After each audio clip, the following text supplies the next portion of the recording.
такие вот всякие мелочи, приколы, они создавали вот тот самый коннект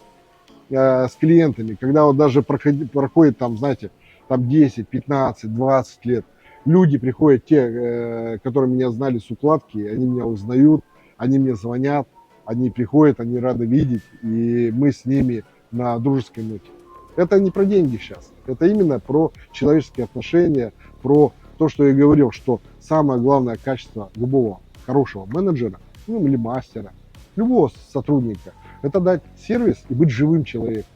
веселым, позитивным, что в нашей жизни это, ну, прям, ну, очень надо.